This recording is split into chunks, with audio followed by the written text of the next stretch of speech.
Hey guys, my name is Adam Grasso. I'm a filmmaker and cinematographer, and if you're new to the channel, this video I would normally be doing back in my hometown in the UK. I normally stand on the exact same hill that overlooks my hometown, and I record a video where I talk about 3 crucial things that I learned throughout the whole year, and I share them with you guys. I'm not in the UK this year. I'm here in my Budapest apartment. Of course, you guys know traveling around the globe right now is a bit of a nightmare, so I decided to stick it out here over Christmas. But it was fine. I got to experience what a Hungarian Christmas is like as I went back to my girlfriend's hometown. There's some interesting differences between how Hungarians celebrate Christmas and how traditionally in England I used to celebrate Christmas. So let's talk about the first thing that I took away from this year, which is that life is chaotic and you can't predict all of it. Now, it would be very easy for me to point to COVID as the main culprit of realizing this year. And of course, it did have a big impact on my life as much as it would have had on your lives. A lot of my clients realized that getting money this year in the normal traditional way they used to do it is incredibly difficult or impossible because of not being able to move around countries and not being able to physically be around other people. But I also want to talk about how I had a health issue this year where I had a hernia surgery, and it essentially made me live in my bed for 2 weeks recovering afterwards. And it really got me thinking about how important it is for us to focus on our physical health, on our mental health, and even if you do those things, and unexpected things can happen with your health that you can't really predict. It's kind of interesting staying in your bed for 2 weeks and realizing that you're pretty vulnerable as a human, all things considered, and you can easily just have a routine going. Like I was doing Kung Fu pretty consistently for the last 3 or 4 months, and then as soon as I had my operation, I wasn't allowed to do exercise. And even now, like 3 or 4 months on, I've only just started picking up exercise again. So it's pretty crazy how an unexpected life event can really shift any sort of momentum you've built with habits or anything else in your life that you've put into a place as a structure. And it just gave me a lot of pause and consideration to be grateful about the fact that when you're healthy and when you're not ill, there's so many possibilities of what you can work towards and what kind of structures you can build in your life with habits and routines. And as soon as an unexpected thing like a surgery, in my case, comes along, then it kind of knocks back a lot of those structures and momentum you built. So in terms of the lesson I took away from that, it's more related to being aware that I can't predict when unexpected things in my life are going to happen. And I also shouldn't be living in the mentality of always considering the unexpected things that are going to happen in my life. I think there are some areas where it's probably good to consider possible outcomes of an action. For instance, the reason why I wanted to start doing YouTube is because the whole COVID pandemic really made me realize that we live in a world now where you can't rely on your physical presence somewhere to be the main source of income and to be the main source of being able to share your voice. So at least for me as a filmmaker, I usually have to physically be there with a musician. I have to physically be on set with a musician and make and collaborate with them to turn their song into an amazing visual idea, which then becomes a great music video. And I'm very fortunate because I've actually been able to make a lot of film projects this year. Hungary wasn't too badly affected by the virus in the initial phases of when this was all getting started. So luckily I have been able to get on set with artists and make some really cool projects. And hilariously, the pandemic actually allowed me to make a music video that turned out as the highest viewed music video I've ever made. I'll link the video in the description if you want to actually check it out. So starting this YouTube channel in the midst of everything that's been going on, it really opened my eyes to the fact that you can't rely on just one source of income, and that income being specifically to physically be able to go somewhere as a way of acquiring your money. I realized that there are so many YouTubers who made so many great steps to give value to people and share their knowledge and share their skill. And especially during a time where everyone was sat at home watching YouTube, it was the perfect time for them to continue making revenue and marketing themselves and building up an audience and a following. So I kind of realized that it's an area that I want to step into, and hopefully I can give you guys a lot more value with upcoming videos. And yeah, I feel like I can share a lot of my experiences in being a filmmaker and living life as a creative, and probably also a lot of different life experiences that I've had that I'm hoping to share with you guys in upcoming videos in 2021. Yeah, so perhaps just take this very odd year and all the ways you've been able to not live your normal life, and maybe consider if there are other routes to share your voice online, or ways that you could really build up a following or build up a portfolio online so you can share your value and your knowledge with other people.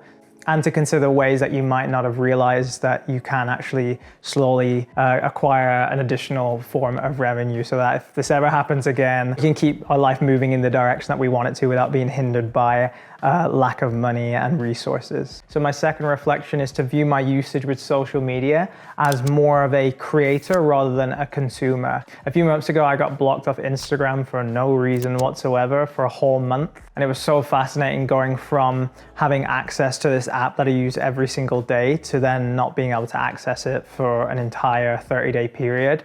And a lot of the things that made me realize is little ways that I would just use Instagram to fill in any gaps of slight boredom. Perfect example would be editing one of my film projects, and during when I am waiting for an export, or when I am waiting for like a 1-minute part of the edit to be rendered so I can play it back in real time, my automatic reaction would be, here's a minute of boredom that needs to be fulfilled, grab Instagram, scroll for 30 seconds or a minute, and then to put the phone down. And scrolling for such a short period of time, 30 seconds, might not actually be that big of a detriment on my mental health, but it was just so insane that when I no longer had access to that, my brain just had that immediate reaction of reaching. And sometimes I would even, like the first few days, I would physically reach and be like, oh yeah, what's the point?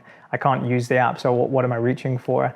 And it's just so fascinating to recognize how deeply embedded certain habits are, and how over such a long period of time that thing became so instinctual that I started to not even recognize that I was doing it.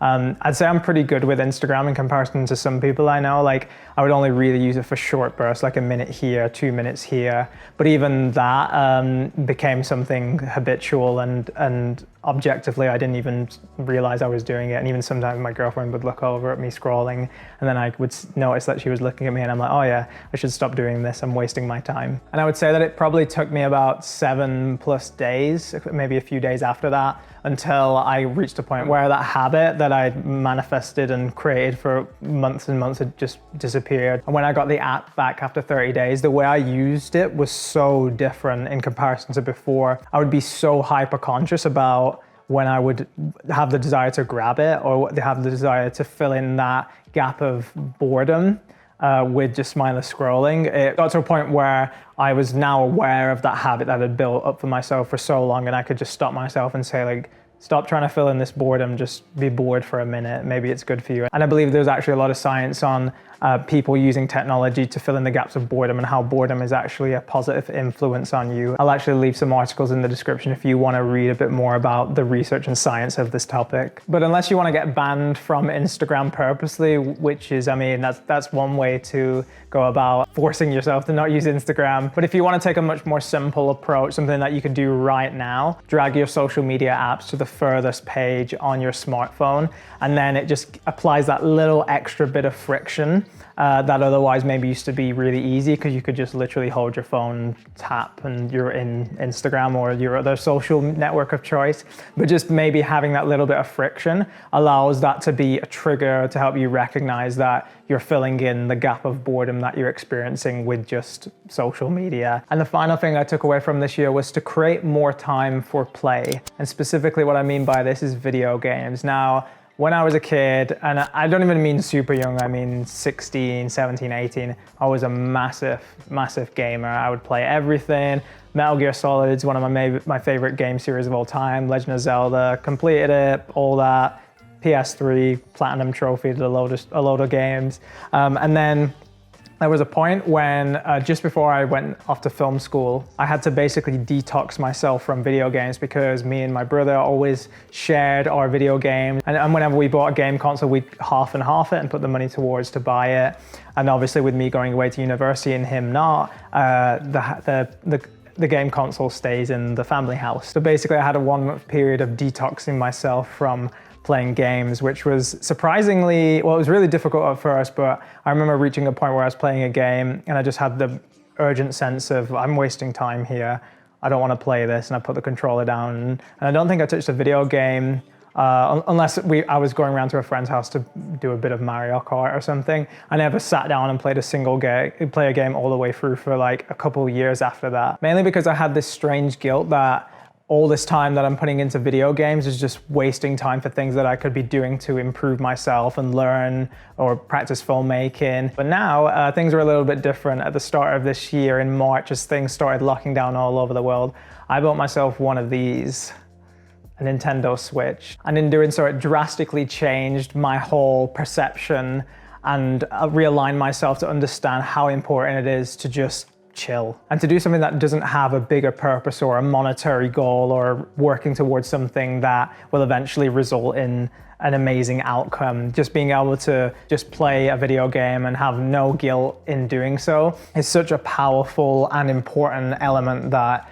I want to continue integrating into my life. And specifically for video games to be a medium that you use to relax, video games have had such an important part in my life. The first idea I ever had of what job I might have in the future when I grew up was to make video games, but eventually it did move to more of the filmmaking side. But video games are so important in the way that they shape me as a person and the way that I was influenced throughout my whole upbringing in my teenage years, and why I like some of the films that I like now and why I have certain interests are directly from my experience with video games. But I think there really is something quite powerful about looking at your childhood and looking at the things that you were perhaps always interested in or the things that you used to be interested in, and look at those things and think, how can I integrate them back into my life? And video games is just one of the things that was out of my life for a long time, 9 years, until I got my Nintendo Switch and got back into playing The Legend of Zelda Breath of the Wild, which is amazing.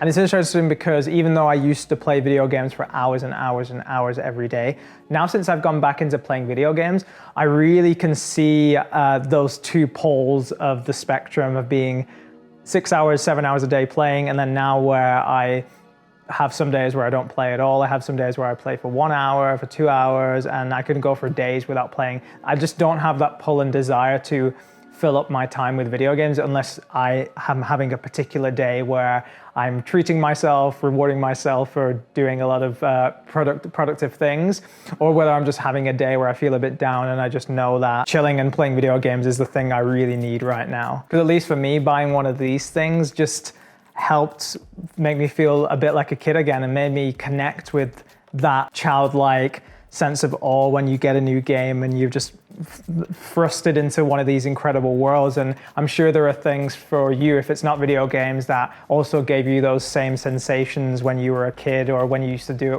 when you were a lot younger than you are now. So yeah, I would consider to look back on your past self and figure out whether there is something that is going to make you more calm and relaxed and help nurture your existence that you can bring back into your life now, and you can find the healthy balance that perhaps you didn't have when you used to do the thing. But for me, I really feel like I found a healthy balance now of when to play and when to put my head down and get to work on a film project. So that brings us to the end of this video. I'm sorry that this background couldn't be a nice cinematic northern town in the UK, but hopefully next year I'll be able to do this yearly review back in my usual spot. But until then, expect a bunch of new videos on this channel. I have a whole back catalog of ideas and videos that I've already shot that I'm currently working on. So if you want to stay up to date on when those are going to drop, hit the subscribe button and you can check them out. And hopefully they'll give you guys a lot of value. I've thought a lot about how I can share a lot of knowledge from what I've learned in filmmaking and my own personal life experiences. So